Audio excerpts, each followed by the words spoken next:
말씀을 가지고 야곱으로 살지 말고 이스라엘로 살라, 그런 주제로 말씀을 전하겠습니다.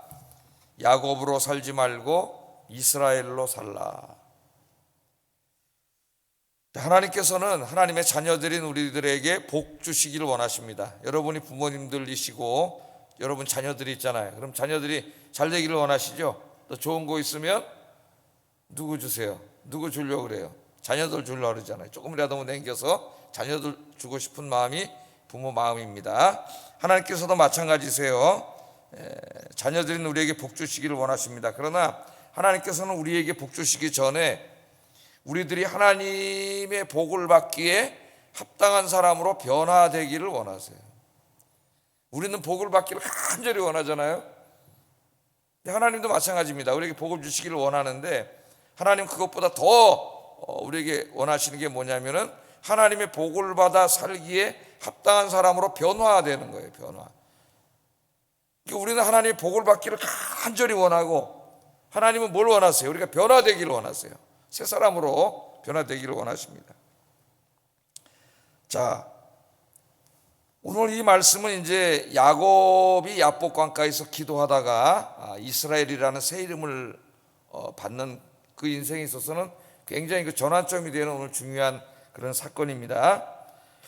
자, 이 하나님은 야곱에게 복을 주시기를 원하시는데 그까지 양과 염소와 나귀 떼가 많아지는 복만이 아니라 더 중요한 복을 주시기를 원하시는데 그게 뭐냐면 하나님의 구원 사역에 쓰임 받는 사람으로 만들어 주기를 원하세요.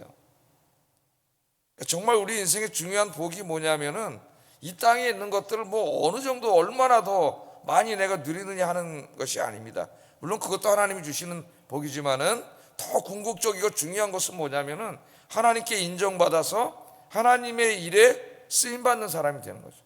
하나님의 손과 발이 돼서 하나님의 일을 하나님이 맡겨주시는 사람, 그게 인생의 최고의 복이에요. 그걸 우리가 잘못 오해하고 있을 때가 많죠. 자, 이 복을 받으려면은 야곱은 하나님이 기뻐하는 사람으로 변화돼야 됩니다. 남 뒷다리 잡고 속이고 거짓말하고 자기밖에 모르는 그런 이기적인 야곱에서 하나님의 거룩한 백성인 이스라엘로 변화돼야 돼요. 하나님이 지금 20년 동안 계속 야곱을 훈련시키고 연단시키고 또 보응받게 하시고 이렇게 하시는 모든 이유가 지금 뭐예요? 야곱을 새 사람으로 변화시키기 위함이에요. 20년 동안 지금 그런 시간이 지나왔습니다. 오늘 아침에 이제 여러분들이 새벽 기도하러 이곳에 주님 전에 나오셨는데 오늘 기도하러 나오신 이곳이 여러분의 야복 강가가 되기를 바랍니다. 오늘 기도가 야곱이 야복 강가에서 철야기도한 그 기도, 그래서 이스라엘이라고 하는 복을 받은 그 기도 시간이 되기를 주의 이름으로 축복합니다. 자, 말씀을 한번 보세요. 야곱은 이제 형 에서에게 사신을 보냈다가 깜짝 놀랐죠. 사신들이 갔다가 만나지도 못하고 허겁지겁 돌아와가지고 지금 당신의 형인 에서가 400명의 군사를 거느리고 완전 무장하고 지금 이곳으로 오고 있습니다 하는 이런 보고를 받습니다. 자, 야곱은 자기의 안전을 위해서 최선을 다하고 있습니다. 자신의 식솔들을 둘로 나눴죠. 한쪽을 치면 한쪽은 피하려고. 그것도 자기가 더 안전한 곳에 가 있고 앞에 식솔을 치면 뒤에서 자기가 피하려고 하는 그런 정말 야곱 같은 그런 계획을 세웠어요. 또 잠깐 동안 기도도 했습니다. 하나님 앞에 어제 공부한 것처럼 하나님이 원하시는 기도는 못했지만은 그래도 기도를 했어요. 하나님께. 오늘 이제 13절부터 20절까지를 읽어보면은 야곱은 기도를 마친 후에 이 에서의 마음을 달래기 위해서 에서를 위한 예물을 준비합니다. 기도를 하고 났지만은 계속 불안한 거죠. 400명이 오는데 지금 무슨 일이 벌어질지 어떻게 알겠어요? 그래서 에서의 마음을 한번 달래보려고 예물을 준비하는데 그 예물의 규모가 어마어마합니다. 13절 15절 한번 읽어보겠습니다. 시작.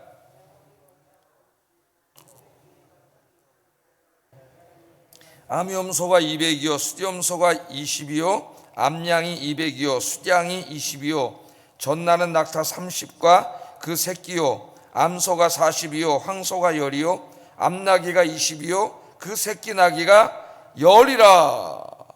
그러니까 몇 마리인 것 같아요? 계산해 보셨나요? 형 에서의 분노한 마음을 달래려고 예물을 택했는데 제가 이렇게 대충 계산해 보니까 550마리인 것 같아요. 잘못 계산했는지 모르겠습니다. 제가 두세 번 계산해 봤어요. 눈으로 220, 200, 420, 450 이렇게 해봤더니 550마리 정도 되더라고. 550마리 생각해 보세요, 여러분. 어마어마한 규모 예물을 형을 주려고 준비를 했죠. 왜 그렇게 이걸 다 준비했죠? 형의 마음을 누그러뜨려 보려고. 20절 한번 읽어봅니다. 20절 목적이 있어요. 그냥 준 게 아니에요. 형한테 내가 20년 동안 너무 미안했다. 장자권도 뺏고 속이고 내 형한테 안타까운데 근데 정말 이걸 형한테 줘야지, 이런 마음으로 준 게 아니란 말이지. 목적이 있어요. 목적이. 읽어보겠습니다. 시작.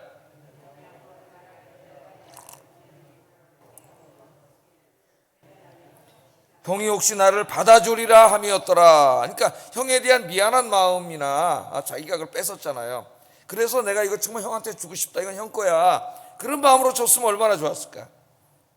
그런데 이 예물을 줄 때에도 자기 자신을 위해서 준 거예요. 형이 나를 주기로 오니까 형의 마음을 누그러뜨려 가지고 이걸 통해서 자기가 살으려고 준 거죠. 그러니까 똑같이 줬지만 그 마음은 전혀 다른 겁니다.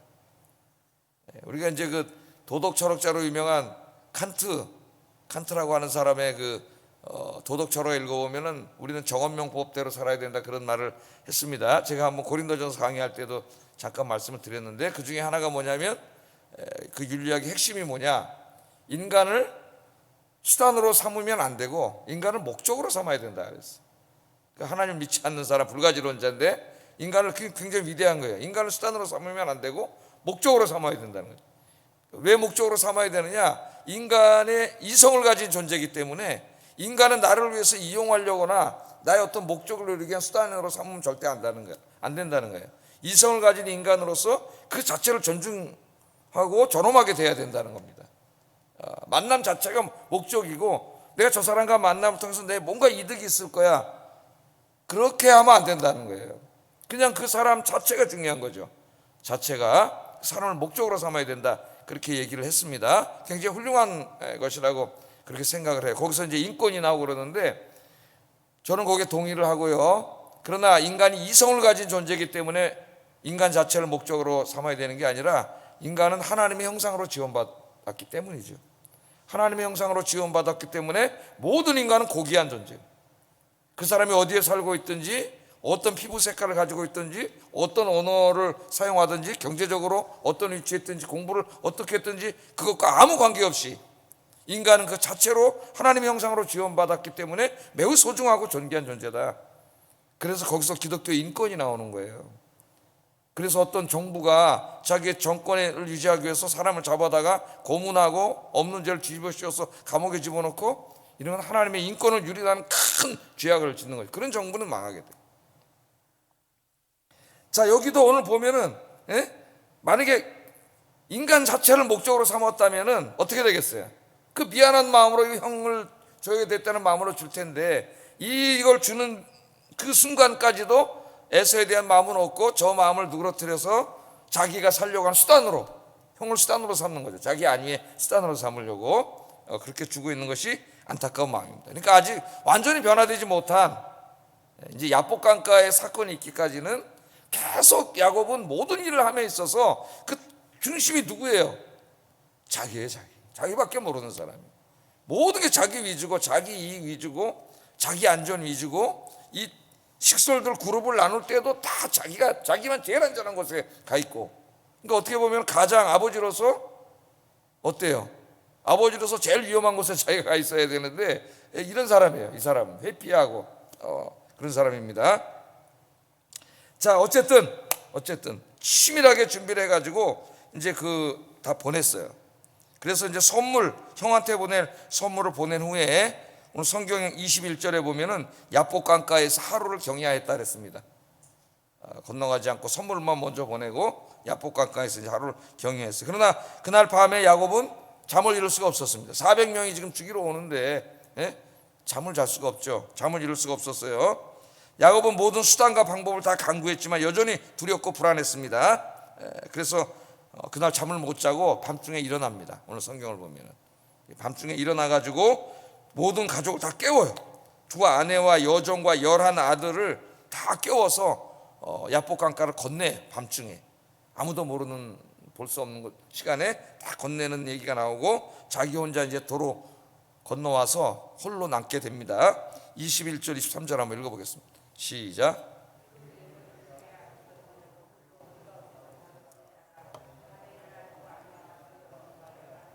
인도하여 야복 나루를 건널세 그들을 인도하여 시내를 건너가게 하며 그의 소유도 건너가게 하고, 그렇게 나오죠. 자, 그래서 숙솔들을 다 건너고 자기 혼자 다시 강 건너편으로 돌아온 겁니다. 다 인도에서 건네고 자기 혼자 돌아온 거예요. 그러니까 누구만 있어요? 이제 강 건너편에는 다 보내고 혼자 있어요. 혼자 그 밤을 이제 거기서 지새야 되는데, 24절에 보면 야곱은 홀로 남았다. 거기다 줄쳐놓았어요. 홀로 남았다. 때로 우리가 홀로 하나님 앞에 서야 되는 시간이 있습니다. 홀로. 자, 성경은 야곱이 왜 가족들을 다 보내고 자신은 돌아와서 야복 강가에 홀로 서게 됐는지에 대해서 침묵하고 있습니다. 그래서 주석들을 읽어보면 이런저런 얘기들을 막 많이 해요. 예? 어떤 사람은 뭐 야곱이 혹시 그 많은 식솔들과 가축들을 다 건너보내다가 혹시 두고 온 게 있을까봐 다시 돌아갔다고 한 사람도 있고, 예?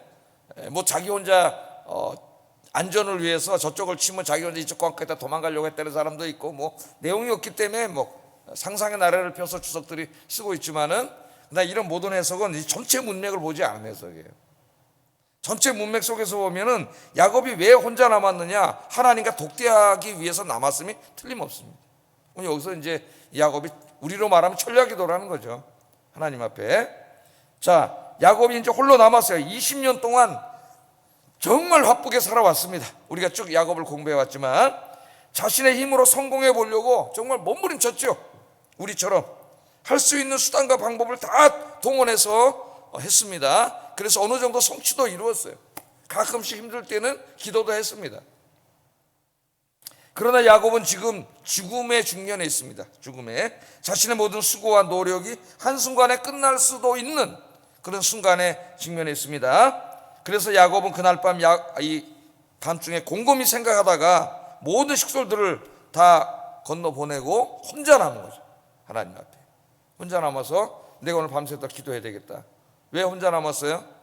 결국은 자기가 별걸 다 해봤지만은 뭐 사신도 보내보고 뭐 예물도 해서 보내고 때도 나누고 별거 다 해봤지만은 계속 불안하고 영이 어떻게 나올지 알 수가 없고, 군사를 이끌고 온다는 거는 이건 분명히 자기를 치기 위해서 오는 건데, 네? 다 해봤지만은 해결이 되지 않잖아요. 그러니까 여러분, 하나님 없는 인간의 모든 노력은 다 헛것이에요. 내가 아무리 가서 노력하고 뛰어다니게 봤자 하나님이 없다면, 도와주지 않으시면 아무것도 아닌 거죠. 네? 이룰 수 없는 거예요. 그걸 깨닫고 이제 드디어 야곱이 그 바쁘게 살아왔던 20년 그냥 그렇게 뛰어왔는데, 어떻게 보면 20년 만에 처음으로 하나님 앞에 독대한 거나 마찬가지예요. 하나님과 홀로 섰습니다. 하나님 앞에. 이 기도는 위급할 때마다 잠깐 기도했던 그런 기도가 아니라 세상의 모든 일을 등지고 자신의 인생을 걸고 하나님 앞에 홀로 서는 기도였어요. 때로 그런 기도가 필요합니다. 하나님이 우리에게 그런 기도를 원하실 때가 있어요. 그때 여러분들 어디 가세요? 사람들이, 그런 분들이 지금 이제 코로나 때문에 잘 못 오지만은 어디에 와서 기도원을 가죠. 다 보따리 싸가지고 일주일, 뭐 5일, 3박 4일 이렇게 기도원으로 가지고 가까운 오산리에 와서 금식 기도하는 분들이 많고, 밤에 보면 정말 그 무덤가에 막 그냥 무서워서 다른 사람 가지도 못하는데 안 믿는 사람들은 귀신 나온다고 거기에 밤에 올라가서 11시, 12시, 새벽 1시에 쫙로 기도 소리가, 그 무덤에다 기도하는 사람들을 꽉 차잖아요. 야곱처럼 기도하러 올라온 거예요. 거기에 하나님 앞에 모든 거 내가 다 해봤지만은 되는 게 아니에요. 결국 하나님이 해결해 주셔야 되는 거예요. 그래서 하나님 앞에 나서 기도하는 거죠. 야곱이 그렇게 하나님 앞에 지금 섰습니다. 우리 현대인들이 너무 바빠요. 너무 바빠. 여기저기 뛰어다니고 그러다 보면 밤에 들어와서 밥 먹고 피곤해서 자요. 조금 뭐 텔레비전 보다 자고. 하나님과 깊이 만날 시간이 없어요. 예? 여러분들 잘 만나고 계시죠? 이 아침 시간이 하나님과 깊이 만나는 시간이 되기를 주의 이름으로 축복합니다. 세상 모든 일을 등지고 사람들 모두 이렇게 끊어놓고 정말 하나님과 나와 이렇게 독대하는 시간이 있어야 돼요. 독대하는 시간이. 그게 이제 우리의 날마다 골방 기도인데, 때로는 그 골방 기도를 넘어서서 야곱의 야복강가의 기도가 있어야 됩니다. 야복강가의 기도. 시간이 내서 휴가 때나 이럴 때 정말 하나님 앞에 다 보따리 싸고 가가지고 모든 걸 등지고 하나님과 함께 한번 씨름하는 시간, 기도로 씨름하는 시간, 하나님 우리에게 그런 기도를 원하신다. 우리가 그걸 알아야 됩니다. 자, 우리 인생에 있어서 제가 연초에 설교했지만 속도보다 더 중요한 게 방향이라 그랬어요. 방향. 내 인생의 방향이 지금 하나님 쪽을 향하고 있느냐? 만약에 하나님 쪽이 아니라 약간 옆을 향하고 있다면 빨리 달려갈수록 더 멀어지는 거예요. 오늘 야곱처럼 자신의 인생을 한번 점검하고 하나님 앞에 홀로 서는 시간이 필요한데, 오늘 아침에 그런 시간이 되기를 주의 이름으로 축복합니다. 또 때로는 여러분 힘들고 어려울 때 정말 다 짊어지고 조용한 곳에 가서 진짜 지금은 못 가지만은 기도원에 가서 때로는 하나님 앞에 몇 날 며칠을 매달리고 금식하고 기도하는 게 필요해요. 자, 야곱이 그날 밤 칠흑 같은 어둠 속에서 홀로 남아서 하나님 앞에 기도하고 있을 때 하나님께서 야곱을 찾아오셨어요. 인간의 모습으로 찾아오셨습니다. 24절 한번 읽어봅니다. 시작. 야곱이 홀로 남아서 기도하는데 어떤 사람이 찾아와서 야곱과 밤이 새도록 씨름했다 그랬어요. 사람이라고 여기 이렇게 나왔고, 이제 그 31절인가요? 하나님이 이름이 뭐냐고 묻잖아요. 그래서 그것을 브니엘이라고 하는데, 그때 야곱이 뭐라 그래? 내가 하나님을 만났는데 하나님 얼굴을 봤는데 죽지 않았다 그러잖아요. 그러니까 이분이 누구예요? 하나님이신데, 또 호세아서를 읽어보면 12장 4절인가? 천사를 만났다 그래요. 이게 여기 좀 구절이 좀 어렵습니다. 근데 창세기 안에서는 하나님이시라 그러고, 교회사 안에서도 해석이 분분한데, 특별히 어거스틴은 이걸 이제 잘 조화를 해가지고 여기 온 이 찾아온 이분이 바로 이 땅에 인간의 몸을 입고 오시기 이전에 예수님이었다 그래요. 성자 하나님이었을 것이다. 그렇게 얘기하기도 합니다. 하여튼 오늘 본문에서 하나님이 인간의 몸을 입고 찾아오셨어요. 자, 야곱은 하나님을 붙잡고 씨름했다 그랬습니다. 씨름했어요. 이 씨름은 밤새도록. 그러니까 어떻게 보면 기도는 쉬운 게 아니에요. 씨름이야, 씨름. 이게 상징적인 지금 말로 돼 있는 거죠. 기도는 씨름이에요. 씨름하면 얼마나 힘들겠어요, 여러분. 그 운동선수들도 붙잡고 3분만 하면 이 정도 되는데, 기도는 쉬운 게 아니에요. 씨름이에요. 새벽 밤새도록 하는데, 이 야곱이 이 하나님을 붙잡고 노려하지 않는 거죠. 안 놔주는 거예요. 안 놔주니까 가려는데 끝까지 붙잡으니까 환도뼈를 부러뜨렸대. 허벅지 대퇴골을 부러뜨렸다 그랬어요, 하나님이. 부러뜨렸습니다. 그런데 야곱이 하나님을 놓지 않아요. 그게 부러졌는데도 놓지 않아요. 더 강하게 붙잡았습니다. 하나님께서 사정을 하셨어요. 이제 날이 새니까 좀 가게 해달라. 그렇게 부탁을 하셨습니다. 그랬더니 야곱이 축복하지 않으면 나 절대 안 놓습니다. 자, 이 기도를 한번 여러분 배우셔야 돼요. 나에게 복을 주지 않으면 내가 절대로 놓지 않겠습니다. 그러는 거예요. 26절 한번 읽어보겠습니다. 시작.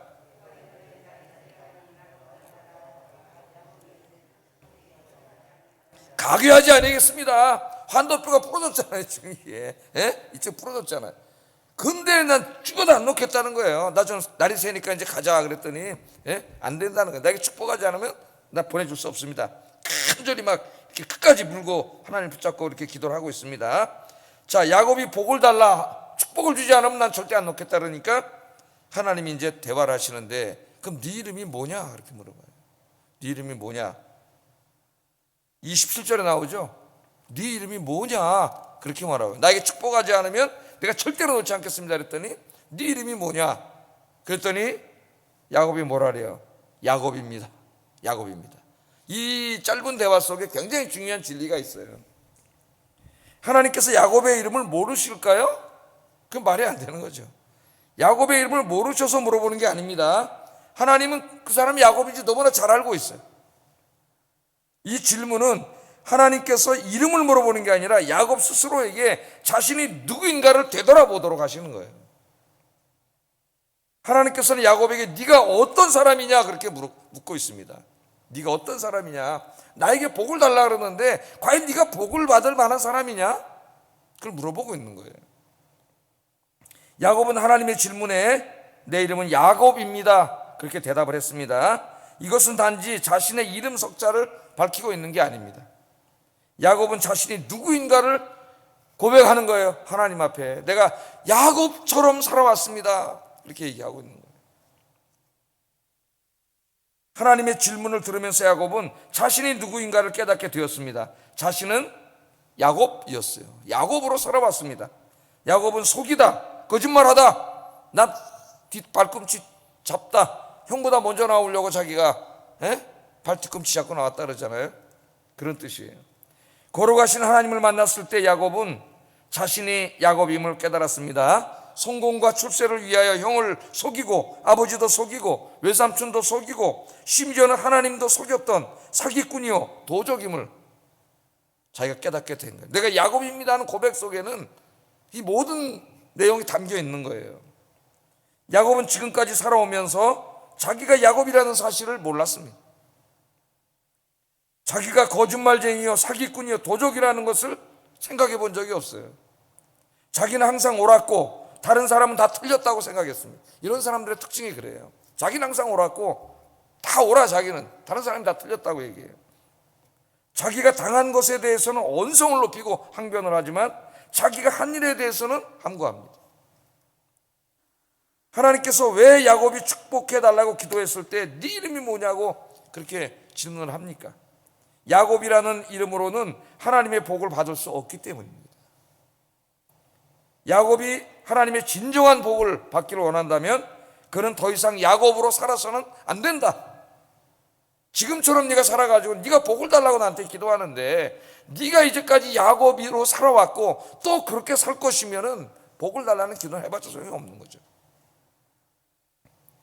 지금 야복 강가와 약속의 땅인 가나안 땅은 이 아람 땅과 약속의 땅의 경계선입니다. 그러니까 지금 경계선에 있는 거예요. 거기 무릎 꿇고 있는 거죠. 기도하고 있는 거예요. 야곱은 약속의 땅으로 들어가려고 하는 거죠. 지금 강만 건너면 약속의 땅으로 가는 거예요. 그 땅에서 베델에 하나님이 약속했던 그 땅에 대한 약속, 축복을 다 받으려고 지금 하고 있습니다. 그런데 하나님께서 야곱을 막고 계시는 거예요. 못 가게 강가에서 막고 계시는 거예요. 야곱이라는 이름으로는 약속의 땅에 들어갈 수 없습니다. 야곱이라는 이름으로는 하나님의 축복을 받을 수 없습니다. 남을 속이고 거짓말하는 사람, 다른 사람의 잘못에 대해서는 참지 못하면서 자기의 잘못에 대해서는 관대한 사람, 다른 사람을 아프게 하고 그 눈에서 피눈물 나게 하는 사람, 자기만을 생각하고 다른 사람의 고통에는 무관심한 사람은 약속의 땅에 합당하지 않습니다. 그런 사람은 아무리 복을 구해도 하나님의 복을 받을 수가 없습니다. 나는 야곱입니다는 고백은 야곱이 이러한 자신의 부끄러운 삶을 하나님 앞에 고백하는 회개 기도나 마찬가지예요. 하나님, 나는 야곱입니다. 야곱처럼 살아왔습니다. 남 속이고 거짓말하고 발 뒤꿈치 잡고 나만을 위해서 나만을 생각하면서 이기적으로 그렇게 살아왔습니다. 그런 고백이죠. 야곱이 하나님 앞에서 자기가 야곱임을 고백하고 회개했을 때에 하나님께서 야곱에게 새 이름을 주세요. 새 이름을. 28절 한번 읽어보겠습니다. 28절 시작. 이스라엘이라 부를 것이니 이는 내가 하나님과 및 사람들과 겨루어 이겼음이니라. 아멘. 야곱이 자신이 야곱임을 깨닫고 회개했을 때에 하나님이 기뻐하신 거예요. 그래서 이름을 바꿔줍니다. 단지 이름을 바꿨다는 얘기가 아니에요. 그 사람을 이제 하나님이 바꿔주신 거예요. 진짜 축복을 받기에 합당한 사람, 하나님이 쓰시기에 합당한 사람으로 바꿔주시는데 그 상징적인 게 뭐냐면 이름을 바꿔주는 거예요. 그래서 이름을 뭐라고 바꿔줬어요? 이스라엘. 여기서 이스라엘이 나온 겁니다, 여러분. 이스라엘이라고 바꿔줬습니다. 이제 다시는 내 이름을 야곱이라 부르지 말고 이스라엘이라 하라. 그 말은 무슨 말이에요? 다시 말하면 다시는 야곱으로 살면 안 된다는 거예요. 다시는 이제까지 야곱처럼 살면 안 된다는 거예요. 이제는 이스라엘처럼 살아야 된다는 거예요. 저도 기도할 때 그런 기도를 가끔 합니다. 내가 예수님 알기 전에 혹은 교회 다니다 하면서도 깨닫지 못하고 죄 짓고 내 마음대로 살 때 옛사람 차창모는 십자가에 완전히 못 박아 죽이시고 주님 앞에 새롭게 태어난 주님의 아들 차창모로 새롭게 태어나게 하여 주시옵소서. 이 기도를 참 많이 해봤던 것 같아요. 여러분의 기도 제목이 되기를 주의 이름으로 축복합니다. 여기 바로 그런 말이죠. 야곱으로 살아서는 안 된다는 거죠. 이제는 이스라엘로 살아야 된다, 그렇게 말씀을 하십니다. 그래서 야곱이라고 부르지 말고 이스라엘로 부르라. 자, 그럼 이스라엘은 무슨 뜻일까요? 이스라엘은 그 엘이 하나님이라는 뜻이잖아요. 엘이 원래는 이제 신이라는 말인데, 신 그냥 영어로 쓰는 소문자가 하신데, 엘로힘 복수로 되면은 그 장엄의 복수, 삼위일체 뭐 여러 가지로 해석을 하는데요. 하나님이 됩니다. 하나님. 야훼는 좀 더 우리에게 친밀하고 가깝고 우리 아빠 같고, 우리 주일날 오후에 배웠죠. 사사기 배울 때. 그런 개념이라면 엘로힘은 좀 세계를 창조하시고 좀 그런 어떤 좀 더 일반적인 의미가 있어요. 창조주 하나님, 이런 의미가. 그래서 성경에서 하나님을 굉장히 친밀하게 부를 때는 다 야훼 하나님이에요. 그 야훼를 이제 번역한 게 주님이에요. 주님. 예? 주님이 된 거고, 그래서 창세기에서 하나님이 온 우주를 창조하실 때는 그때는 야훼라고 하지 않고 마라 엘로힘이 마라하셨다, 창조하셨다, 그렇게 나옵니다. 그게 이제 단수형의 엘이에요. 그러니까 이스라엘은 하나님이 싸우신다, 그런 뜻이에요. 문자적으로 하면 하나님이 싸우셔요. 하나님 우리 대적들을 위해서도 싸우시고, 이게 하나님이 싸우신다는 말인데, 오늘 여기 창세기 저자인 모세는 이 내용을 약간 바꿔가지고 뭐라 그러냐면 하나님과 더불어 싸워서 이겼다, 이렇게 해석을 했습니다. 이스라엘을 하나님과 더불어 싸워서 이겼다, 그런 의미로 해석을 합니다. 자, 인간이 하나님과 싸워서 이길 수가 있나요? 우리가 피조물인 인간이 어떻게 하나님과 싸워서 이겨요? 하나님과 싸워서 이길 수 있는 사람은 없습니다. 그러나 야곱은 하나님과 싸워서 이겼어요. 왜? 하나님이 너 나랑 싸워서 이겼다, 밤새도록 내가 가려고 그랬는데 못 가게니까 붙잡고, 환도뼈를 부러뜨렸는데도 못 가게 붙잡고, 결국 복을 주지 않으면 안 보내주겠다 그래서 내가 네 이름이 뭐냐 물어봤고, 이스라엘이라는 새 이름을 주고. 그러니까 뭐예요? 하나님과 더불어 싸워서 이긴 거예요. 여러분, 하나님이 힘이 없어서 졌겠습니까? 야곱에게 힘이 없어서 진 것이 아니라 하나님께서 져주신 거예요. 져주신 거예요. 여러분, 저 어렸을 때 이제 아빠가, 우리 꼬마 애기들이 아빠 나랑 팔씨름 한번 해요. 그럼 팔씨름 하잖아요. 예? 그 막 꼬마가 아빠 이기겠다고 막, 그러면 아빠도 막 이제 연기를 좀 해주느라고 막 힘을 쓰다가 아빠가 딱 어떻게 해요? 져주면 애가 얼마나 좋아요, 아빠 이겼다고. 그런 모습을 한번 상상해 보면 되겠어요. 예? 하나님하고 씨름을 하는 거지. 감히 창조주 하나님과 먼지보다 안 되는 인간이 씨름했는데 하나님이 져주셨어요. 하나님이 이겼습니다. 여기 하나님께서 져주신다는 의미는 하나님께서 야곱의 기도에 응답해 주셨다는 의미예요. 기도에 응답해 주셨다. 그가 해달라는 대로 해주셨다는 거죠. 사람들과의 경쟁에서 이기기 위해서 거짓말하고 속이면서 사투를 하던 야곱이 이제는 하나님과 기도로 사투를 벌이는 사람이 되었습니다. 할렐루야. 이게 굉장히 중요한 겁니다. 야곱은 더 이상 성공하기 위해서 사람들과 싸울 필요 없습니다. 기도하면 하나님께서 뭘 주세요? 복을 주세요. 야곱은 이제 하나님께서 다스리시고 인도하시는 진정한 축복의 사람 이스라엘이 되었습니다. 할렐루야. 이스라엘은 축복의 이름이에요. 여러분, 이것보다 더 큰 축복의 이름이 어디 있어요? 하나님과 더불어 싸우면 이길 수 있는 사람. 그 이스라엘은 이 사람 야곱의 이름만이 아니라 예수 믿고 구원받은 모든 영적인 이스라엘인 바로 여러분의 이름인 줄로 믿습니다. 여러분이 이스라엘이에요.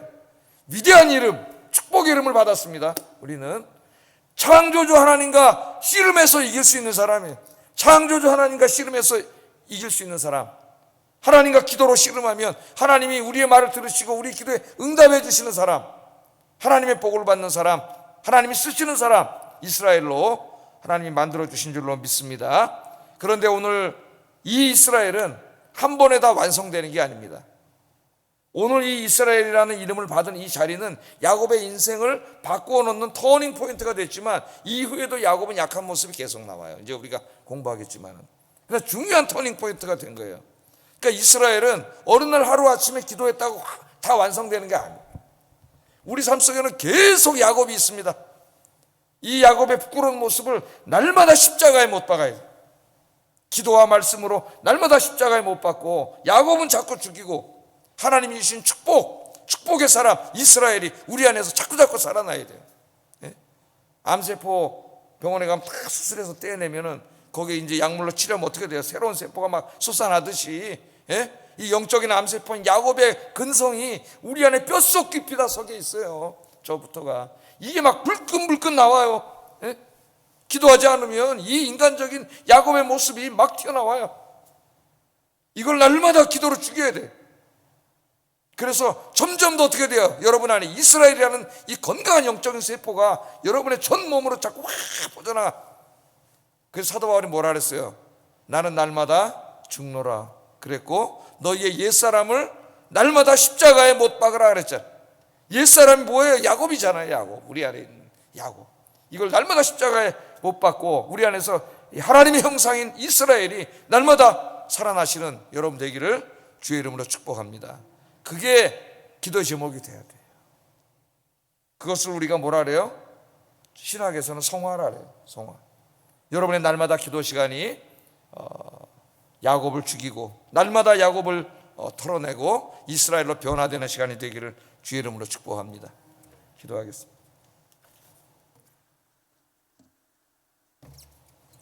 자, 오늘 말씀 요약하고 제목으로 기도 제목으로 삼겠습니다. 매일 기도하되 특별히 가끔씩은 세상과 사람들과 떨어져서 하나님 앞에 홀로 서서 기도하는 하나님을 만나는 시간을 갖게 하소서.